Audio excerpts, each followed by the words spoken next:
Good evening, everyone. Thank you for coming to the American Library. I'm Grant Rosenberg, the Programs Manager. Tonight our guest is Bill Reed, who translated the 1947 novel Saint Boniface et ses Juifs as Welcome to the Free Zone. First, a few words about our upcoming events. I see a lot of faces there of maybe some new people who are not members. Tomorrow night we have scholar Joan Desjean, who will present her book, How Paris Became Paris, The Invention of the Modern City. In it, she explores how this stage was set well before Haussmann, and actually in the early 17th century, for the city that we know today. Her argument is that Haussmann and Napoleon III get too much credit for the Paris we see today, so that should be quite interesting. I'm sure some people will push back. Then we have a succession of some pretty great events almost every day for the next 2 weeks. On Monday, June 9th, which is the Lundi Pentecôte, but we're going to be open that evening for this event, we have novelist Joshua Ferris, who will present his new book, his novel, To Rise Again at a Decent Hour. It's been getting some great reviews in Book Forum, The Guardian, Financial Times, and elsewhere. Some of you may have read his hit from 2007, Then We Came to the End. This new novel, with a light comic touch, kind of looks at the big questions, baseball, religion, and dentistry. And that's June 9th at the regular time of 7:30. Our annual general meeting is June 10th, and on the 11th we have a screening of an hour-long documentary about Le Dîner en Blanc, the tradition that started here in France, where people dress all in white and converge on a famous landmark, set up tables, and bring food and enjoy the company of friends and strangers. The founder of this tradition, François Pasquier, will be here with us to discuss it afterward. On the 12th, as part of the Wilde Days in Paris, Oscar Wilde Week, playwright and screenwriter Sir David Hare will speak about his appreciation for Wilde and discuss his own 1998 play, The Judas Kiss, about Wilde and his young lover. On Tuesday the 17th, astrophysicist Robert Nemiroff, the founder of APOD, the astronomy picture of the day, will be here to show us some of the mind-blowing pictures from space that are featured on this NASA website. This is also a good time to remind you to turn off or verify that your phones are on vibrate, please. On June 18th, Karen Carbo will speak about her new Julia Child book, and Edmund White on the 19th with his Paris memoir, Inside a Pearl.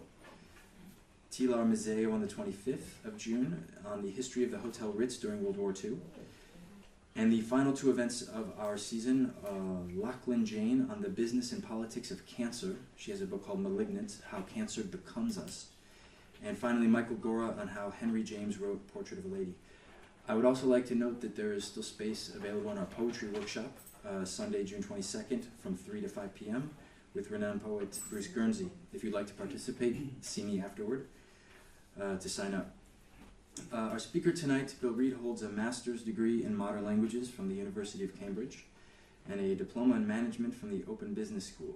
He has spent most of his professional life in company language training, including 10 years in Paris, and 20 years as a director of Abbey Communication Training Limited in the UK. Welcome to the Free Zone, published in July 2013 by Hesperus Press, is his first literary translation. And he will tell us tonight about that process and perhaps how that work differs from the other kinds of translation experience he has, as well as the history of the late writers of this novel, Nathalie and Ladislas GARA. It's an impressive novel that explores mainly ordinary life in France under the Nazi occupation. We meet neighbors who do the complicated dance of trying to negotiate and live their lives as normally as possible, faced with the political and military upheaval of the time. And we're privy to their motives, their thoughts, and their inner negotiations. Often we read history books about that time that give kind of a bird's eye view, but not how, for example, someone in the French countryside tries to get a few more kilos of potatoes from this neighbor or that so she can provide a meal for people staying in her home as paying guests. It's those political duels and the quiet, or not so quiet, desperation of folks in the shadows of Jewish deportation that gives a full, rich portrait of what life was like for regular folks at that time, far from the political leaders that we read about in headlines. It's the nuances of daily life, rations, prejudice, and the pressure cooker of not knowing what will happen and when the war would end. And while also being kind of a humorous book at times, which when I first learned about that, I thought incredulously that it wasn't possible to do that. And Bill has translated this in a way that seems effortless, as if the book was written in English to begin with, which is obviously the high mark of a good translation.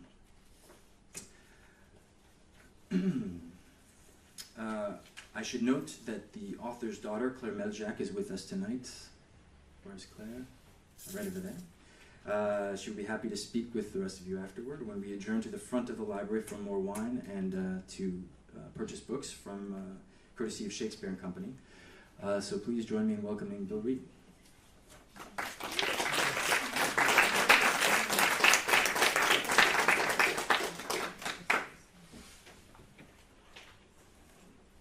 Thank you, Grant, for a very apposite presentation, and thank you all for coming this evening to my talk on Welcome to the Free Zone.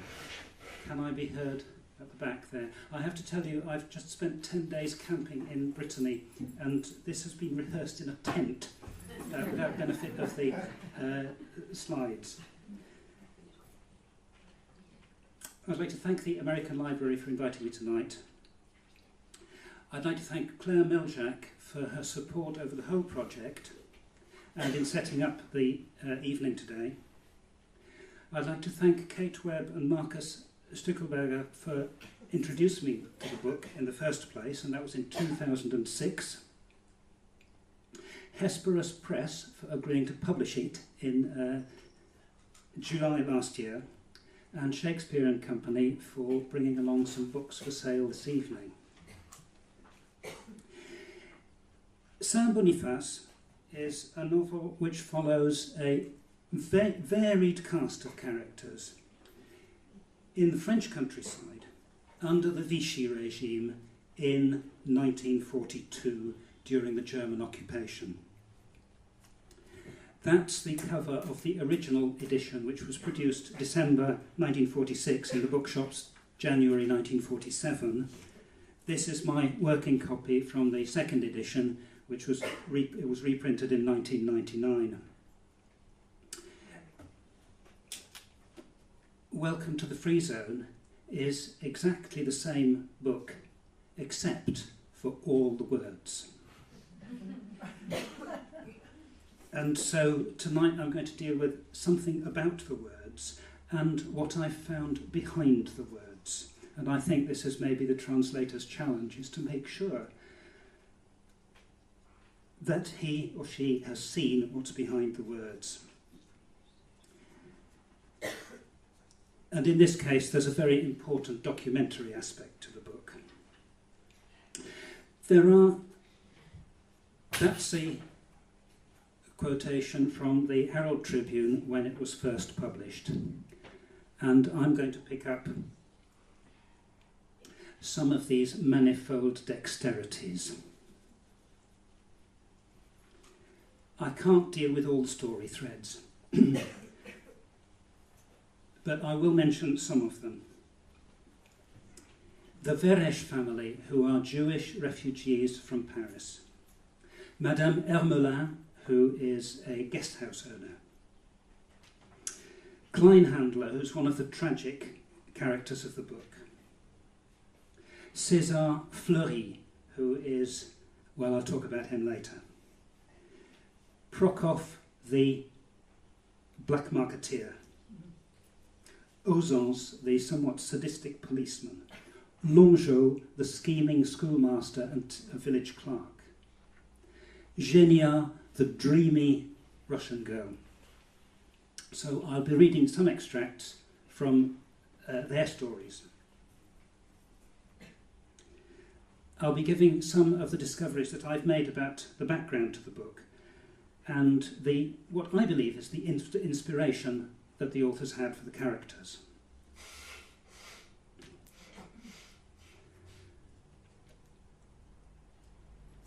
Ladislas and Nathalie Gara met in Paris as students. Ladislas was from Hungary. Nathalie was from Warsaw in Poland. They were unable to study in their own countries because the numbers of Jews admitted to universities was limited. They married in Paris, and this photograph, I think, possibly was taken during the war, possibly in Marseille, I'm not sure, once they had fled Paris. And in the book, the numbers, the lucky number 7 and the unlucky number 13 often come up. And I hadn't realised, and I'll give you an example of that in a minute, but I hadn't realised that it is actually relevant to the lives of Nathalie and Ladislas themselves. Before the war, they lived in Paris on the Boulevard Brune. The Boulevard Brune is in the 14th arrondissement. That's 2 times 7.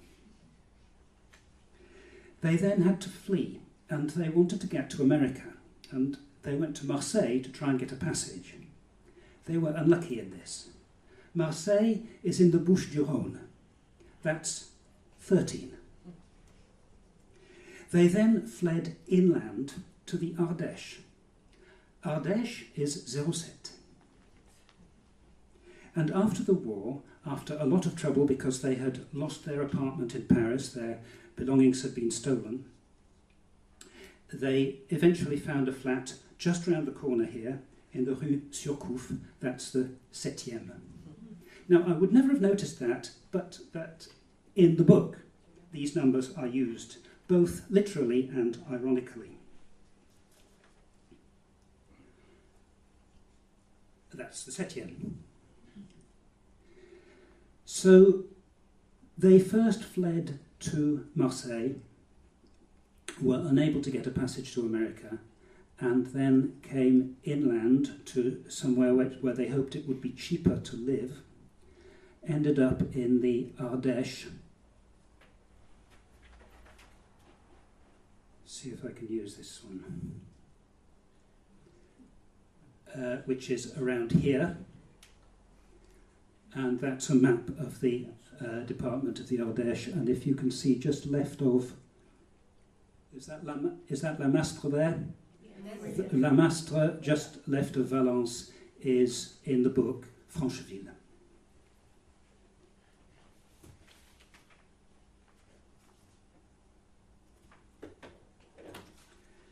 And here are the lucky and unlucky numbers.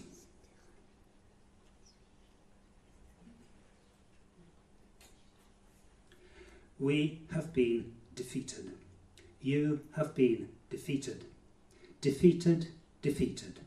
Speakers from Lyon or Marseille keep solemnly drumming in. Defeated. Food ration cards, textile coupons, compulsory registration, suppliers' licenses. The black market, in its victorious march across Europe, has also made its appearance in Francheville, though timidly as yet. Bartering, however, already has a number of practitioners. In particular, Monsieur Chamex, the enterprising young dispensing chemist at the Croix Blanche pharmacy. He gives up his tobacco ration, for example, in exchange for coffee. Then he swaps the coffee for butter, and then he exchanges the butter for a double ration of cigarettes. You have to keep up with the times, don't you? Like everywhere else, there is too much of some things and too little of others at the same time. What abounds in Francheville? Watering holes for a start. Nobody knows the exact number because, in addition to licensed premises, there are cafes, hotels and, on the outskirts, grocers who serve drinks over the counter. The Francheville climate is conducive to thirst. 13, the unlucky number. What are there 13 of in Francheville? Grocery stores. Actual grocery stocks vanished long ago, but visitors sometimes winkle out rarities such as a coffee grinder, a scouring pad, a toothbrush, maybe even some crockery, always on condition, of course, that the shopkeeper takes a liking to them. But on the whole, business is slow, and you can tell that because the shops are selling things that they wouldn't normally sell. As grocers await their official charter, they have become a sort of administration. Each of them knows how many customers he has and what they will buy. The element of surprise has gone. So there, what's unlucky? It's unlucky for the grocers because there's nothing to sell. It's unlucky for the customers because there's nothing to buy. That's my comment. 7, the lucky number. What are there 7 of in Francheville? 7 hotels. Francheville boasts a fine gastronomic tradition. The Hôtel Faré-Mideau is proud to be one of only 11 in France to be awarded 3 stars by the Gourmet Guide. Faré-Mideau, that's do, ré, mi, fa, the other way around. Why? Because the other hotel is called Panorama, which is... No, it's Panorama. Its dining room has seen its share of stars, political, financial and artistic. Even today, the food there is excellent. Since 1940, the Hôtel Farénido has been full. So, indeed, have the others. So what's lucky is, at least for those who can afford it, there is refuge and accommodation. Now, one of the people providing... Excuse me, I've just... is that popping too much, or is it okay? One of the people who's providing accommodation locally, just near Francheville, in Saint-Boniface, is Madame Hermelin. And Grant has already mentioned the potatoes, which obviously appealed to him, and I'm going to tell you a little bit about the potato story.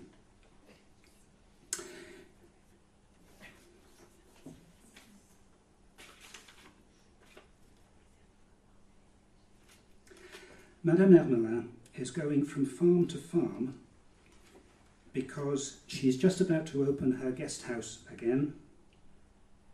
Oh, sorry.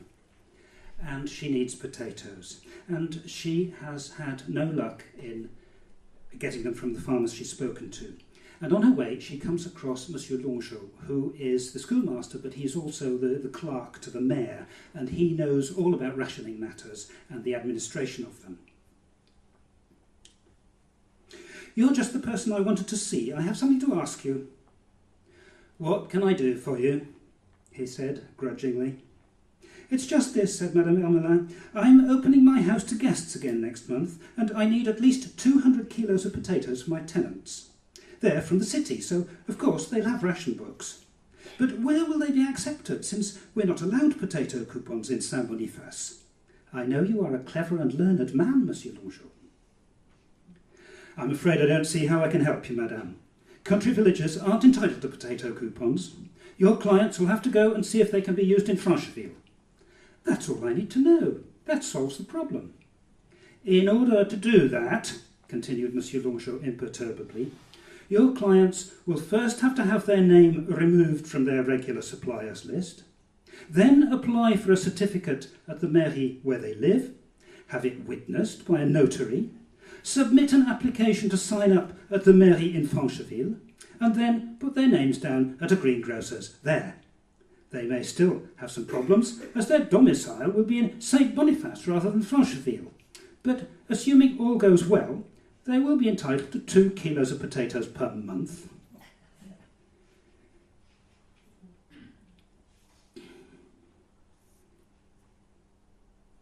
Now, I thought I would have a look at this in more detail because Madame Hermelin also comes across Genia as she's walking, and she says to Genia, "Oh, you don't know where I could get any potatoes, do you?" A distant smile hovered on the Russian woman's lips. "Oh," she said, "potatoes. I've heard they're expensive. Sarzier gets them at the Hôtel Panorama, but they cost him 12 francs a kilo." Madame Hermelin started. 12 francs, that really was the end of the world. That was more than 3 times as much as even her most pessimistic calculations. I managed to find some information about this, and what I didn't know at the time, I just thought there would be the official market and the black market. What I didn't realise was that there was a well-established marché amical, and this is what Madame Hermelin is trying to benefit from. She's trying to get the best price she can from people that she thinks she might count as friends. And if you look at just take eggs, you know, if you were paying 3 times as much now for eggs, you'd sort of notice it in your pocket. But look at potatoes. This is by quintal, so that's 100 kilos. So just divide the potato figures by 100, and we've got a multiplication there about 6 times. Madame Hermelin, I reckon, is looking at a marché amical, but somebody she can bargain down because she's a canny lady. So she's looking for something between there and there, which halfway would be about 4 francs a kilo. She's been told 12 francs a kilo, which is above this figure, but we're actually in the right figures.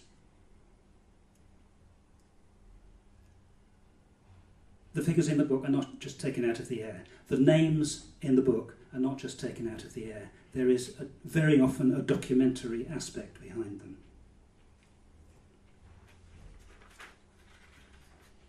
Now, why should potatoes be such a problem? France is an agricultural country, loads of produce. Why so difficult to get potatoes? Well, that's because the Germans have taken them all. This is taken from Agnès Imbert's account in Memoirs of Occupied France, and she was in a forced labour camp in Krefeld in April 1942, which is just the time we're talking about. The courtyard crisscrossed by railway tracks and several wagons there. One of them is from France, Hommes 40, chevaux en long 8. It contains neither men nor horses. This is an irony worthy of Saint Boniface. But tons and tons of good French potatoes. There are so many that the Germans just walk over them. Why worry when they are to be had so cheaply? So behind the potato story, there is this story. Oh, when Madame Hermelin's potatoes are eventually delivered, they're delivered by a gas-powered truck. There was no petrol available to the common mortal at the time. You can see that truck has ravitaillement civil on it, so it must be something from those days, and a gas tank on the side. I did come across another one last year, which had 2 gas tanks on the back. Imagine driving around in something like that.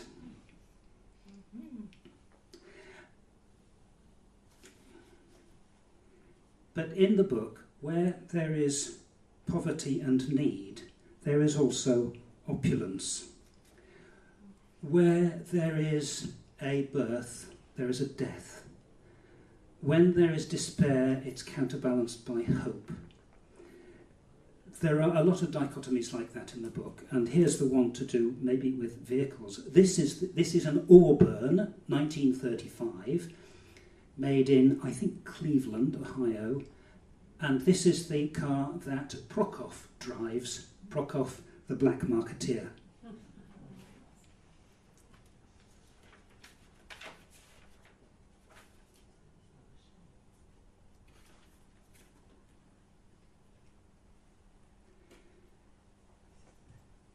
If you take the metro round from here to the Pont Marie, where the Shoah memorial is, before you go into the memorial, which contains all the names of the Jews deported and exterminated during the war from France, you come to the Allée des Justes, which recognises the French population who, for various reasons, took Jews into care, concealed them, fed them, helped them. I've just picked one of the stones there because there is a name from La Mastre, but there are a lot from that area. And you can see how many, there are hundreds and hundreds of people. In the book, Madame Hermelin, Monsieur Longeau, Nelchet by sympathy. Vautier, perhaps more out of self-interest. Longeau also by conviction that it's wrong to persecute the Jews.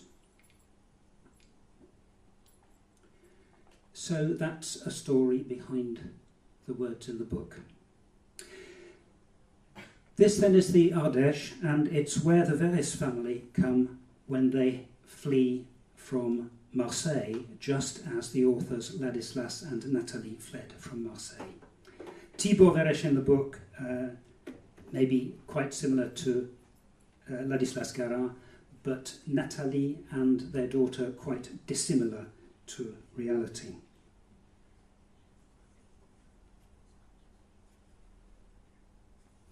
Philibert Vautier aimed a kick at one of the 2 cows, which, having stopped to drink at the trough halfway between Francheville and Saint-Boniface, were reluctant to get going again.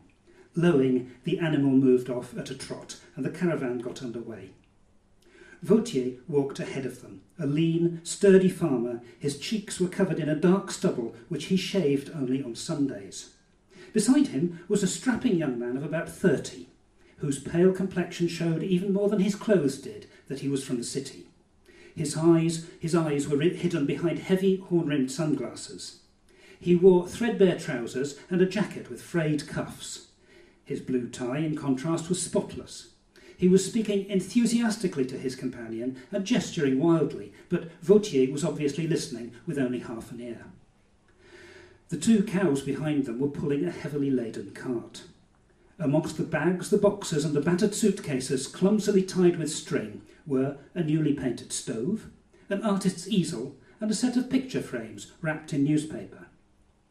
Bringing up the rear were two women. The farmer's wife, dressed all in black from her straw hat right down to her stockings and shoes, as dry and inscrutable as a mummy brought back from the dead, and a tall, fair young woman in a tweed coat pushing a pram with a baby sitting in it.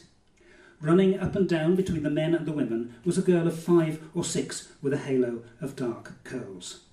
So I think this reflects the actual experience that Ladislas and Nathalie had, even though the wife Hélène and the girl with the halo of dark curls doesn't reflect reality.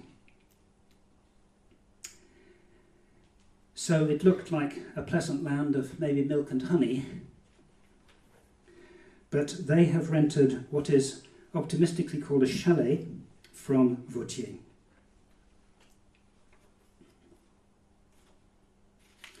The Vautier-Verres honeymoon did not last long.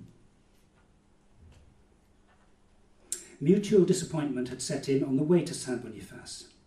Even before the caravan reached the Lagrange farm, Eugénie Vautier was shocked to hear the lady from Marseille asking insistently about the cost of living locally, and to see her expression darken when the price of certain items sounded too high. Were these new tenants not so well off then? Her disillusionment grew when she happened to find out that the lady was not Jewish, as she had believed, but Protestant, which was another thing altogether. Because although Jews had a reputation for being excellent clients, would it be the same thing if only the husband was Jewish? And what if it was the Protestant who held the purse strings? Eugénie thought that was all very complicated and certainly a less attractive proposition than she had at first imagined. The Verres, for their part, felt very let down when they found that electricity had not yet been installed in their new home, despite their landlord's assurance.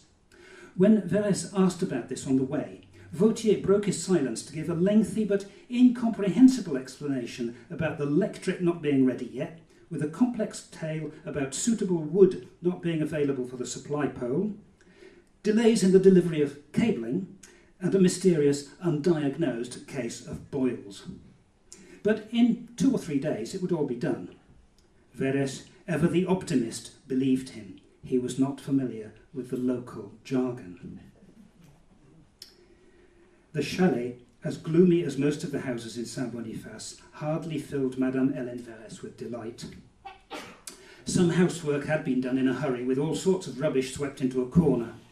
Vautier had not got round to whitewashing the walls, in spite of what he had promised in his letter. In short, apart from the furniture which had been brought down from the hayloft, the chalet had hardly changed since the departure of the last tenant, the immediate successor of the late Grandma Vautier, a fine black billy goat, which entertained the local nanny goats there every autumn. "So, this is home," said Verres, delighted to be able to sit down at last.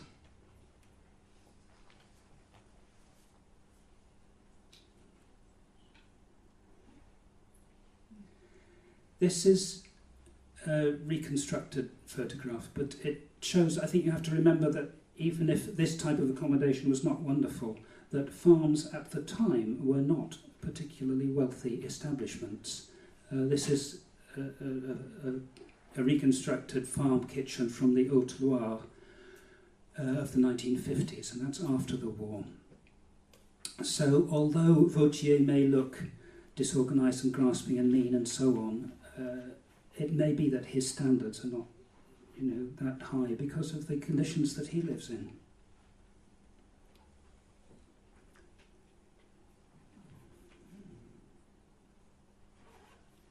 Anybody know what that's called?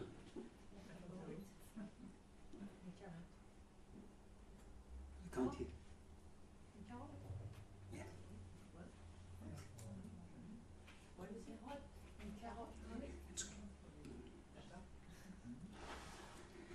Tournier is the village grocer. Tournier and Lafont were discussing in patois some shady matter involving tobacco. Grégoire Lafont, a non-smoker, had not put his name down on the list for tobacco for fear of having to delve into his wallet every 10 days. But he soon realised he had made a serious mistake. You don't have to smoke tobacco. You can exchange it for a bag of nails or for wine or clogs. He wanted to go back on his decision, but it was too late, as according to Tournier, the lists were now closed. The farmer, lamenting his lost opportunity, had been obliged to admit defeat. But since then, he had made some strange discoveries. Tournier had, in fact, put Lafont's name down as a matter of course, along with the 16 other non-smokers in the village, and their rations were being meticulously delivered to him. Thanks to the kind assistance of Monsieur Longeau, who had provided the necessary numbers for entries in the list, and who was not above acquiring a little extra tobacco as a result of this ingenious stratagem. And I'm telling you again, Grégoire Lafont was saying, I want my tobacco. Vergnon at Les Buttes got his doctor to give him a certificate that he hadn't been allowed to smoke because of his lungs, but now he's better. So they let him put his name down. Tournier realised that the other man had got wind of the fake entries. If that reached the state-run tobacco company, the Régie, he would be in trouble. But he wasn't the sort to give in so easily. You go and pay Dr. Manueli 60 francs for a certificate if that suits you, but between ourselves you'd be better off waiting until the end of next month. I'll go to the Régie and sort it out with them. The main thing was to play for time. Obviously, he would end up losing Lafont's ration, but in the meantime he could still put a few packets of tobacco aside. The other man spat on the floor, grinding it in with the sole of his shoe. Well, OK, I'll wait 2 or 3 days, but I want my tobacco next month. At the end of next month, Tournier corrected him. I know the director, I'll explain it to him myself. That means you won't have to take an oath on the carrot. On the what? Asked Grégoire Lafont, blinking. On the Régie's carrot. The cigar they have on the front of every tobacconist's in the towns. It may look like a cigar, but I tell you, it's a carrot. All the people who were late putting their names down, the Régie is making them take an oath on the carrot that they really are smokers. And woe betide those who are caught. I read it in Longeau's paper. There was even a drawing to show you how to do it. A chap with a moustache raising his right hand in front of a carrot. Now, I think that cartoon must have existed. I haven't been able to find it, but if you do, let me know. Either it existed, or they had read something about it and sketched out a drawing and said, is this how you do it, or something. But there's something behind that. And I'd like to continue on the tobacco theme, actually, because this is what's behind the character of Madame Clips. Oh.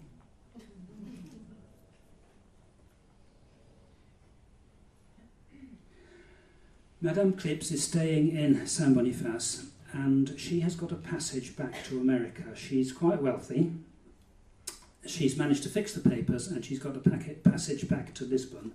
And Tibor has asked her if she would take the manuscript of his book to a publisher's in America for him, in his words, so that all is not lost.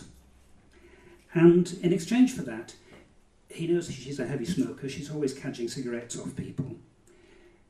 He brings her a packet of cigarettes from his ration, a cartouche of cigarettes probably.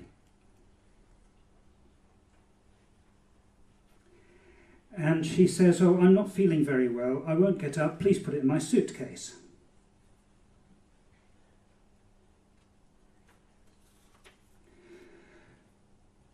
Not that case, Monsieur Verres, the other one, the small one, she said, turning round suddenly. But it was too late. Verres had already opened the larger of the 2 pigskin suitcases and was gazing transfixed at its contents. A complete collection of the works of the State Tobacco Company. 50 or more packets of Balto, Naja, Vizier, Salambo and Gauloise, displayed on a red velvet dress as if they were jewels in a casket. Like the millionaire haunted by a fear of starving to death, Madame Clips, who trembled at the prospect of running out of tobacco, had built up a stock of cigarettes which she drew on only in extremis, relying rather on the gallantry of her companions and scrounging mercilessly off her male entourage.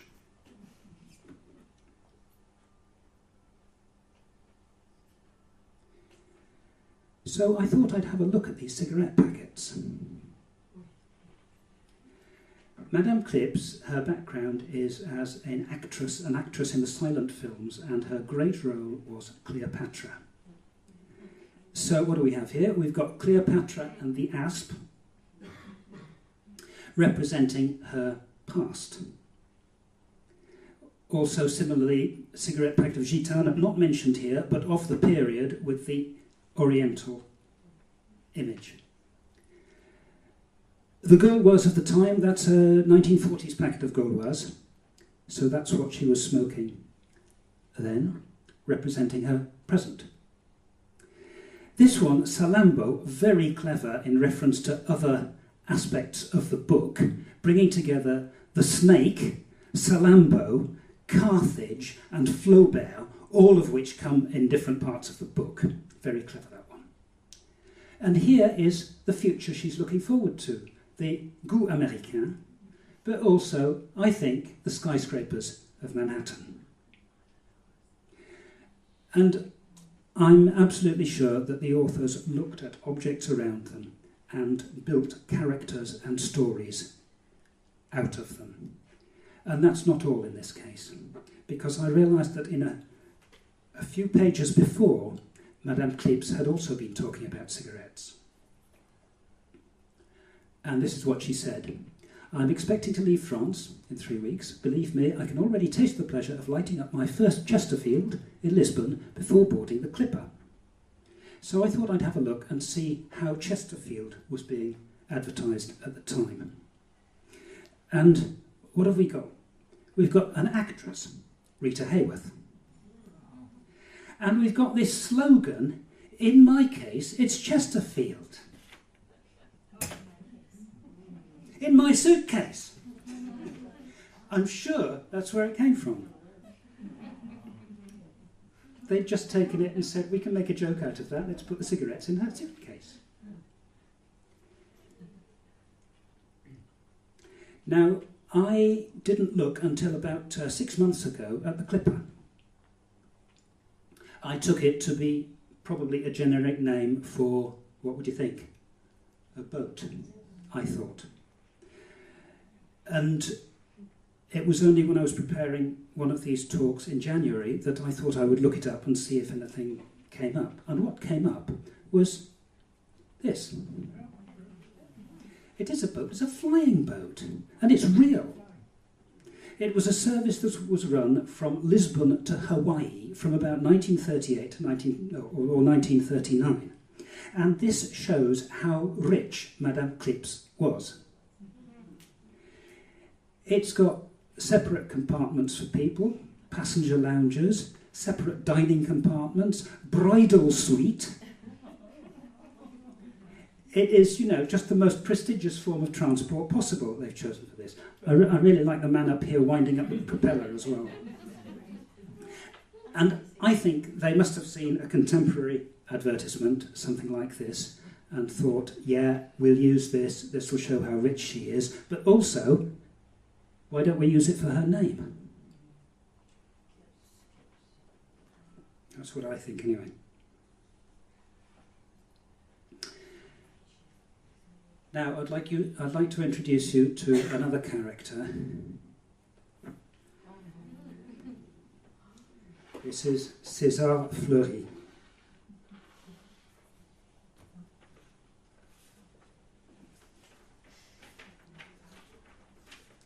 And César has eccentric tastes in clothes, in food, in just about everything. And he has gone out to one of the farms to see if he can buy some eggs. And the farmer's wife, Delphine, is absolutely ahuri, amazed at his presence, taken by surprise, frightened by him. What made the biggest impression on Delphine was his beard. All the men in Saint Boniface were clean-shaven. This character looking for eggs had obviously not shaved for a month of Sundays. A beard! Ever since the old Landru affair, which Delphine had followed in newspapers, borrowed from the school marm who had preceded Monsieur Longeau, she had regarded the beard as a symbol of crime and perversion.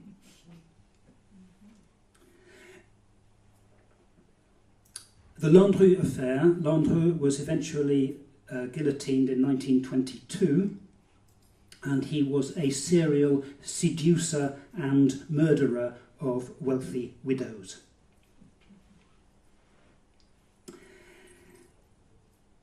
Now, when the other references, I was puzzled by this at first because the other references in the book are contemporary.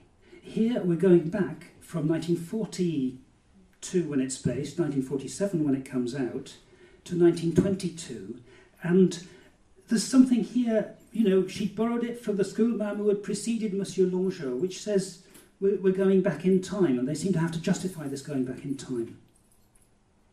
And the reason is this.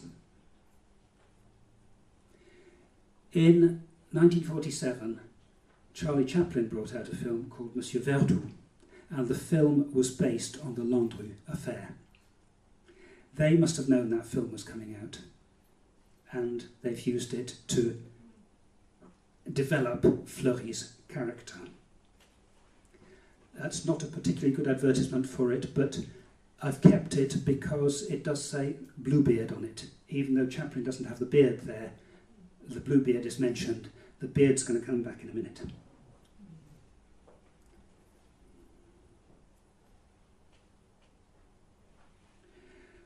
Removing the moustache net he wore for his siesta, Fleury set about grooming his beard with care. He returned to the dining room of Les Tilleuls, where he hungrily consumed 2 raw eggs for which he paid a supplement. César expected to put his virility to the test that very evening and was determined to rise to the occasion. Leaving nothing to chance, he sprinkled his meal liberally with pepper. It was a low-grade version of the spice supplied under rationing, but he hoped it might still contain some residual aphrodisiac properties. After lunch, he went up to his room and undressed completely, even taking off his patented shirt combination, I told you I had eccentric taste in dress, to eliminate any barrier between his epidermis and the life-giving emanations of Mother Earth. Then he took a siesta to regenerate his energies and was agreeably surprised on waking to find that he was indeed in possession of his vital faculties. He fervently hoped that he would be similarly inspired in the evening.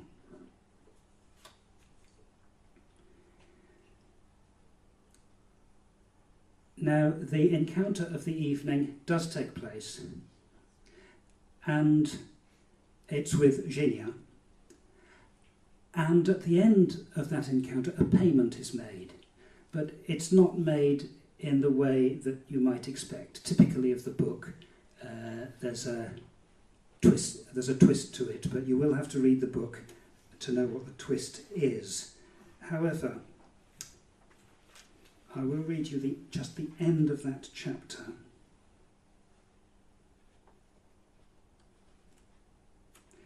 Alone in the room, Genia remained motionless for a time.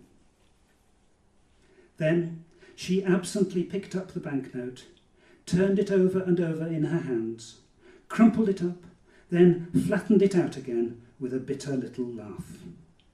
Her gaze fell on the image. In the background, as a setting for the symbolic figures, was a chateau. Just like in the fairy stories, one of those castles that only exist in dreams. Aux saisons, au château. So I thought I would have a look at the banknotes, first of all because I was curious to find out what in the circumstances would be considered an appropriate payment. I can't tell you all the circumstances. And this is known as the Sully series of banknotes, and that is an idealised picture of the Château de Sully, if anybody's been there. It doesn't quite look like that, and the river certainly doesn't quite look like that either. But there are the romantic figures in the background, and here is the chap with the beard in the front. So, again, I think the authors looked at objects around them and built stories out of them. But you wouldn't know that just from the words in the book.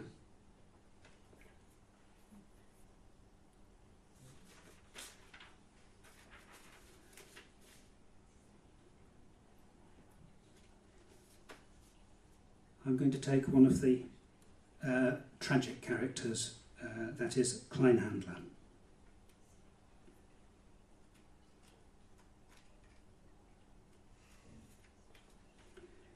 And he has caught wind of the fact that there is going to be a roundup of the Jews. And he feels he has nothing to lose. At 2 o'clock in the morning, his flat feet killing him, his shirt soaked with sweat, his empty stomach rumbling, and with a bitter taste in his mouth, he gets back to his hotel room, which smells of rotting matter and lice. But he is happy. Eternal peace is within him. He has warned all the Jews around of the danger facing them and begged them to take flight. He has seen Pinkas, Veres, Bloch and 3 other families, one of them at Montvin, 12 kilometres away in the hills. Breathlessly he told them the news, asked if there were other Jews nearby, and without even sitting down to rest, left to pursue his mission as harbinger of doom. He had no time to notice that most of them didn't believe him. The Ehrlichs at Montvin had almost thrown him out.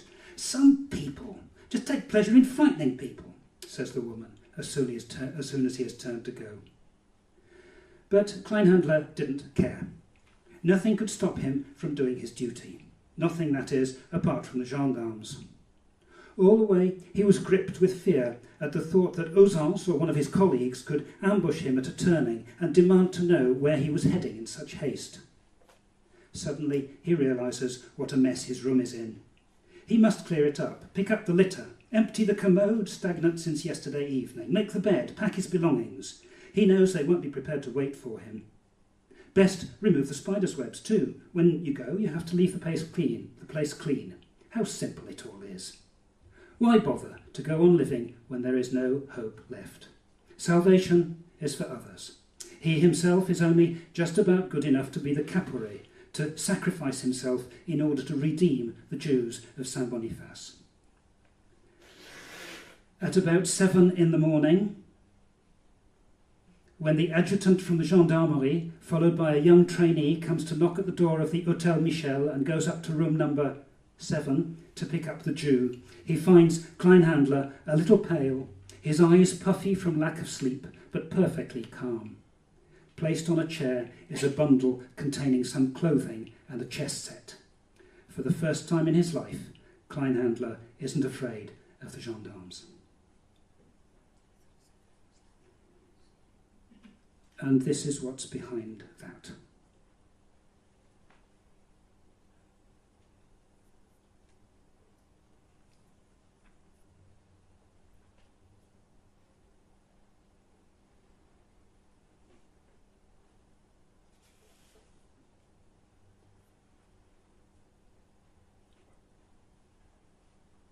And I think it's extraordinary that a book with that behind it can be written in a humorous as well as a tragic manner. Fortunately, the Ardèche today is a much happier place, and this is my opportunity to thank Kate Webb and Marcus Stuckelberger for introducing me to the book. They organise walking holidays from their farm in the Ardèche. So if you'd like to visit any of these places, Saint-Basile, which Saint Boniface is based on, or La Mastre, which is what Francheville is based on, then do get in touch with them. Kate, have you got some Walks Weeks leaflets? I've got some.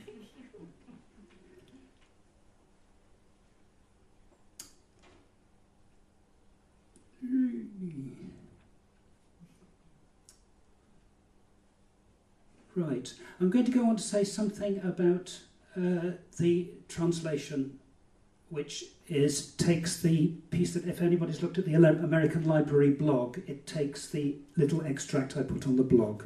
If you've seen it, fine. If you haven't, it doesn't matter at all.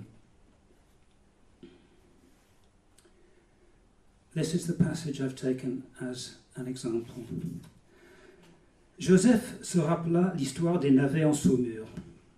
En temps normal, seul un fou pourrait concevoir une idée aussi grotesque que celle de mettre en conserve ce légume robuste qui ne réclame aucun artifice pour se maintenir en bon état d'une récolte à l'autre.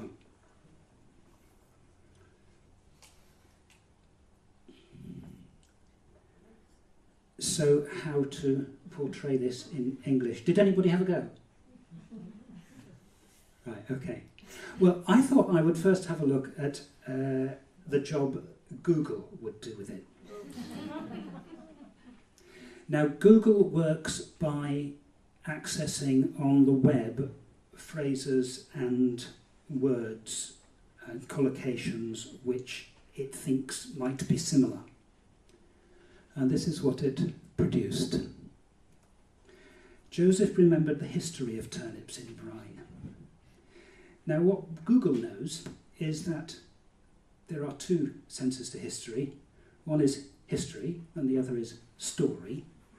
It's gone for the wrong one here, because the whole point is there is no history of turnips in brine. This is the first time it's been done, and for a very good reason. What Google doesn't know is that there is a third. L'histoire. J'en ai marre de tes histoires. Ne me fais pas ces histoires-là. Like a fuss or a bother, or, all that bother. Normally, okay, well, let's keep that normally. Only a food would conceive an idea, I think that's fine. Grotesque, that's fine. As grotesque as that is not very elegant. Canning is accurate, but I think not enough. This robust vegetable, robust, I don't think goes. It's given up with réclame, so it's just repeated the word there. Artifice, it recognises as an English word, but clearly it's not the right one in this context. To maintain good condition of a crop to another, well, that's a misreading, isn't it? What we mean is from one year to the next or something, not a crop of one thing to another crop of another thing. So this seems to illustrate that, you can translate literally, but it may not be, anything that you would want to read. I then had a look at Babelfish. And Babelfish, I think, works in a slightly different way because it consults dictionaries.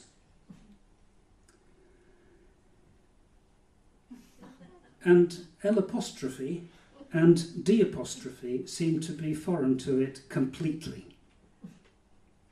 History, same problem.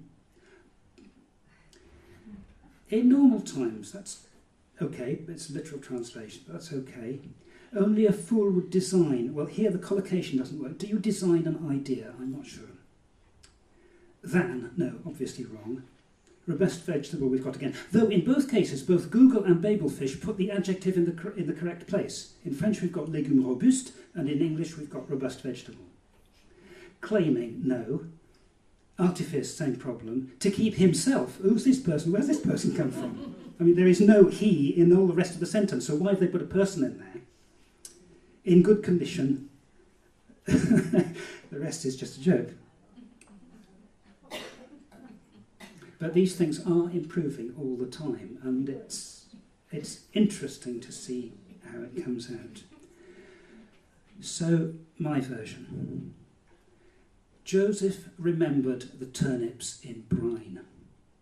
I decided, what neither Google or Babelfish know is that Joseph is himself a rationing officer. So this is not just a story he's heard. I think it was something he was involved with. Or at least I prefer to think he was involved with it, because it means I don't have to say, remembered all the bother about the turnips in brine. It's just he remembered the turnips in brine. Joseph remembered the turnips in brine. In ordinary times, I prefer in ordinary times to normal times. you would have to be certifiably mad. Well, another thing about Joseph's character is he has a great respect for authority. And so I thought, maybe it's not just Joseph who thinks you'd be mad, it is the higher authorities who think you would be mad. To dream up the grotesque idea, I like grotesque, I kept that, of taking a sturdy vegetable like this. I thought sturdy could apply to a vegetable in a way that robust wouldn't. And then I've kept this long phrase here, one which required no special treatment for its preservation in good condition from one harvest to the next, and pickle it. So what I've tried to do there is get the impact at the beginning and get the impact at the end and lead up to the impact with a longer phrase than I could have compressed that. So I came out at slightly more words than the original.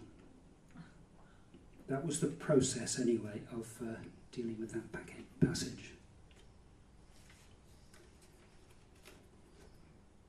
Right, I think that brings me to the end of what I was going to say about the book, the extracts I was going to read, but I'd be very happy to answer any questions or respond to any comments you have.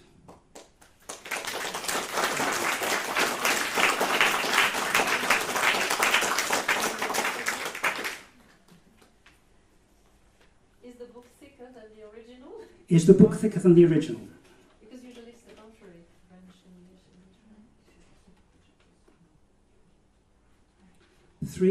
and 355, well, that's including my notes and so on, so let's say 340 pages in this one.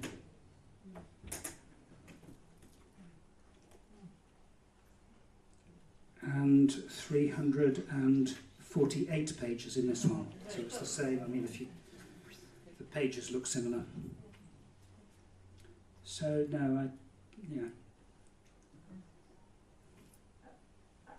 Is it for me? Yes. I've lots of questions, but one is the research versus the translation. What would be the proportion of time, and what did you like best of those two? Okay, so in proportion, how much time did I spend on research in relation to doing the translation? Mm-hmm. And secondly, what did I like best? What I liked best, what was so rewarding, was to find so much behind the actual words of the book. That was what I liked best.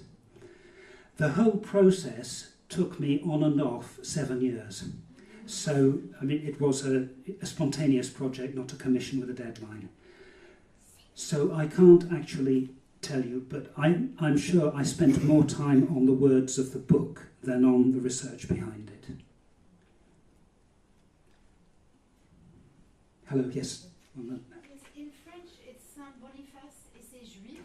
Yes. And in English it's Welcome to the Free Zone. Indeed. Your presentation this evening doesn't really talk much about Jews and the way they lived and died, except at the very end. Could you describe a little bit more about the relationship between the Jews and the townspeople who hid them and Yes. saved them, or were there any denunciations or whatever? Could you be a little bit more Yeah, okay. So it's true that my presentation this evening hasn't only focused on the case of the Jews.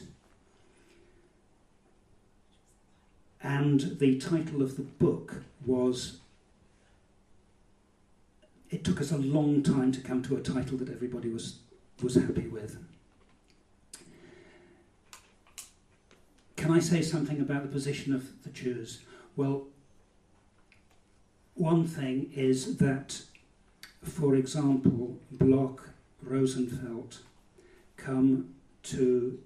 people like them come to a village in the Ardèche hoping and expecting that they will be the only Jews in sight.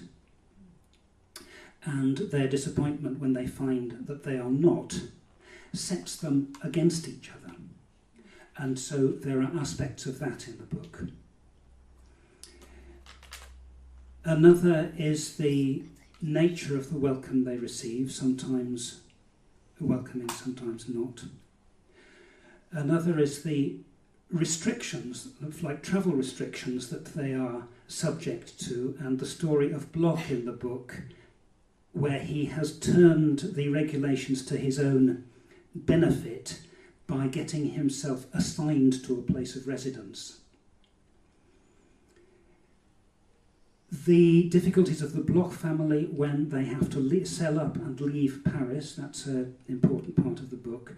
There are a lot of episodes where there are a lot of characters in the book, and each character is there for a purpose. And so the different Jewish characters do show different aspects of the plight of the Jews at the time. What was the village considered as a just? I mean, village des justes? I might have to ask, Claire is shaking her head here, so I think people were, but not the village. No, I don't think that the village is a very tiny village, it's a small one, and it is not in history, it's not Le Chambon-sur-Lignon, which is well known. And it's a small village, and with many, all the characters are significant of a kind of relationship with the problem, but the village by itself is not well known. It's completely lost in Ardèche, and apart the fact that it's in the book, it's quite nobody knows exactly. No, but what I meant was where some people recognized as righteous. Some were, I believe, from the area, if not from the village. One family was recognized, not in Saint-Boniface, but in Francheville. That means in La Mastre. But it was last year, so you see it long ago, once upon a time. No, it's not at all well known, and this village is also a mix of everything in the free zone, and so you have to think that it's also a representation, but it's not truth by itself. Oh, it's fiction. Is it fiction? It's fiction. It's a very real fiction, if I may say, but it's fiction. Why do you think they chose to do a fiction instead of a non-fiction? Because it's much more in fiction. You have much more in fiction than in non-fiction. I mean, More what? more of everything, because you can mix everything, all the points of view, all the people they met in other places, and it's a small world in their imagination, and it's a fictional world which is very often more significant that you have nothing if they had written, if they what happened actually, it would be of no interest at all. It's all which is hidden and that you don't see in the first time, which comes out in the book. And it's very, it gives you a very wide panorama of what was going on in these years. I think so. If I could say what I'm thinking, it's easier in French. Thank you, Claire. Hello, in the front. Okay. What made you decide to translate this book? My arm was twisted. Kate and Marcus introduced me to the book. They had bought it as a present for Marcus's mother. She'd read it and liked it. They read it and liked it. They thought it was worth translating. And I said, well, don't look at me, I don't think I can do that. But I said, well, I'll try and find out who owns the rights to the book. and that was how we found Claire. And then by the time we'd met Claire, there was no going back. That's what happens with Claire, by the way. So that's how it came about. Thank you very much. We're gonna Sorry, can I do one more question from Anik? Huh? Sorry. No, I wanted to ask you, did you have an idea of how long it would take you? No, I didn't. I would now. In fact, I've just completed another commission and I was pretty accurate about the time. But then I was working full-time, it was a part-time project, and I wasn't too concerned. I didn't think it would take 7 years to get to publication. So, Can we go on, Grant? Sure. Go ahead. Yeah, okay. 7 years, including, you weren't working every second up until publication because No, there's a certain, no. so was it fewer than 7 years? If you follow my question. My last name is Counter and I can't. So Okay, the question is, was I working full-time, hard on it, there was publication, or was there a big gap between finishing it and getting it published? There was a gap of about 6 months, actually. Okay. So 6.5 years. Yeah. Hello, yeah. So the book was written originally in 1947. Yes. Which means if I read it today, it would seem like a bit old-fashioned. I mean, the language would be that of 1947. The language of 1947, yes. So how did you deal with that? Well, there were some things where I had to sort of take a view about it or look it up. For example, usually it would be a word rather than anything more extended than that. But there is a point where Salzier is cleaning out a hotel room and he finds something which is described as being compromising for the lady in question. And in French, it is, he thought to himself, elle a le feu au cul comme toutes les autres. And I wasn't sure how to put this, but what came to me was randy. Now, would randy be applied to a woman? I decided yes. Would it be used then? And I looked it up and I found that the first use was around 1923-24. So I thought, okay, we can use that. But there were cases like that where I had to look things up. Or just go for a feel sometimes. Sorry, I didn't mean to take that example. You said you had notes in the books. Are they about the history of the time, about the French context? Okay, question about notes in the book. I wanted to put pictures in the book. I wanted to put these pictures in the book. The publisher wouldn't have it. I wanted to put a lot more notes in the book than there was space for. So what I had to do is edit down the notes that I had. What I do recommend you do if you're reading the book, if you ask yourself on any page, why is that there? Then Google it or something, and you might be surprised what you find.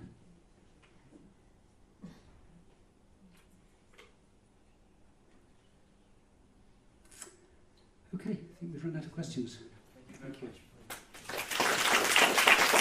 much.